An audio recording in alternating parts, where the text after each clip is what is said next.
Assalamualaikum warahmatullahi wabarakatuh. Perkenalkan, nama saya Wita Hidayati. Saya berasal dari Fakultas Keguruan dan Ilmu Pendidikan, Program Studi Pendidikan Teknik Mesin Angkatan 2019, NIM K2519083. Di sini kita akan membahas materi mengenai model-model penyelenggaraan pendidikan kejuruan. Model-model penyelenggaraan pendidikan kejuruan ini terdapat dalam bukunya Rupert Nelson Evan yang berjudul Foundation of Vocational Education tahun 1978. Di dalam buku ini terdapat 6 model penyelenggaraan pendidikan kejuruan, namun di beberapa buku lain ada yang menyatakan 5, ada juga yang mengatakan 4, ada juga yang menyatakan 3. Itu yang mencakup intinya saja. Namun di sini saya akan membahas bukunya Rupert Nelson Evan. Dalam buku ini menyatakan ada 6. Yang pertama yaitu model pasar atau market model, yang kedua model sekolah atau school model, yang ketiga model sistem ganda, yang keempat model pendidikan kooperatif atau cooperative education, yang kelima informal vocational education, dan yang terakhir yaitu school based enterprise. Nah, sekarang mari kita bahas satu persatu. Yang pertama, model pasar atau market model. Sistem penyelenggaraan model pasar ini merupakan tanggung jawab dari industri atau dijalankan oleh industri itu sendiri. Di dalam model pasar ini atau market model, pemerintah itu sama sekali tidak terlibat dalam proses kualifikasi kejuruan. Dan biasanya model pasar ini biasa disebut dengan model liberal dan langsung. Diarahkan pada produksi dan pasar kerja. Yang kedua yaitu model sekolah atau school model. Model sekolah ini berkebalikan dengan model pasar tadi. Yang pertama, kenapa? Karena pemerintah di sini berperan secara langsung, di mana pemerintah yang merencanakan, yang mengorganisasikan, dan memantau pelaksanaan pendidikan kejuruan. Biasanya model sekolah ini disebut dengan model birokratik, dilaksanakan di sekolah. Kita tahu bahwa namanya saja model sekolah. Tentunya pemberian pembelajaran sepenuhnya dilaksanakan di sekolah. Nah, model sekolah ini banyak dikritik. Kenapa? Karena ini dianggap boros atau tidak efisien, kurang mampu menjaga relevansi, kurang mutakhir, dan juga konservatif. Penerapannya yaitu di Indonesia dipraktikkan pada saat realita pembangunan sebelum realita ke-6. Kalau kalian ingat tentang realita pembangunan.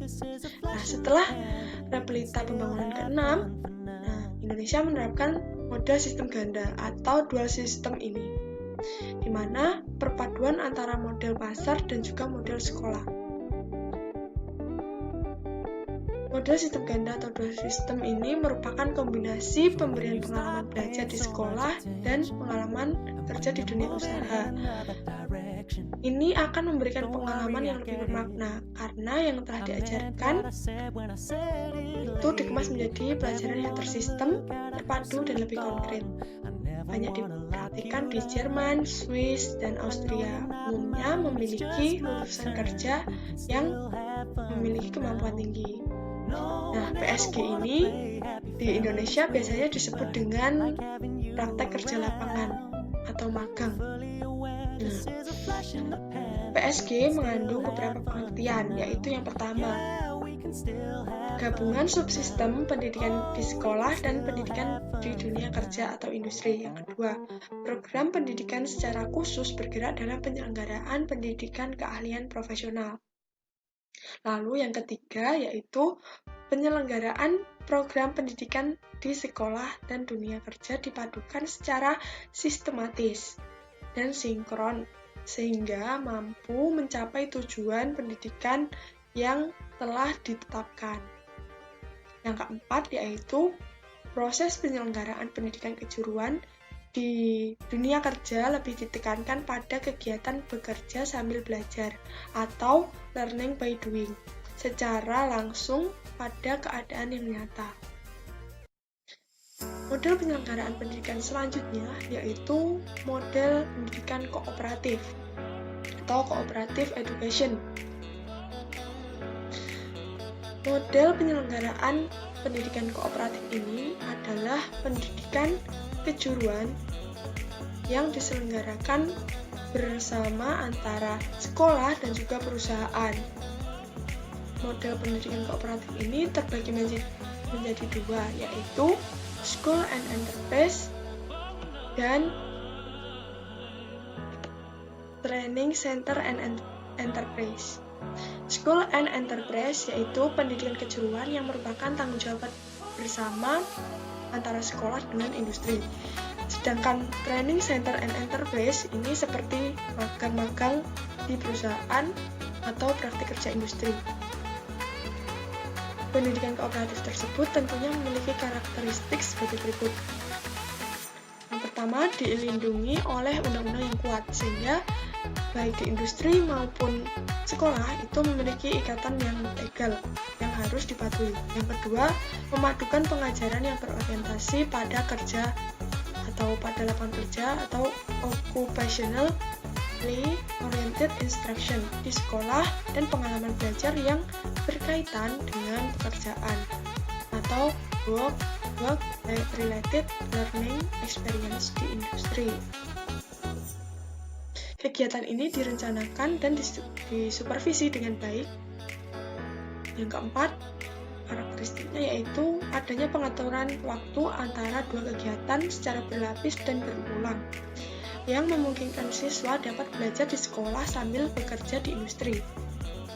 Yang kelima, yaitu pengalaman belajar bekerja harus sesuai dengan program studi atau tujuan karir subjek didik. Yang keenam, adanya perjanjian pelatihan siswa atau student training agreement yang ditandatangani siswa, orang tua, koordinator atau sekolah, dan supervisor atau perusahaan.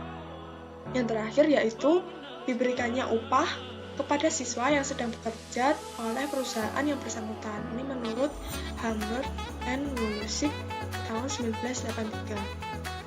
Model kerjasama ini merupakan biasanya dikembangkan di Amerika Serikat. Nah, selanjutnya yaitu model penyelenggaraan informal vocational education.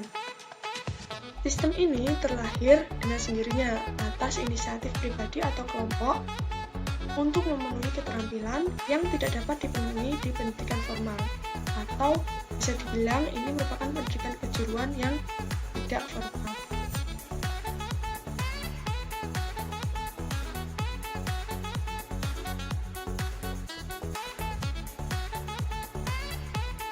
Dan yang terakhir yaitu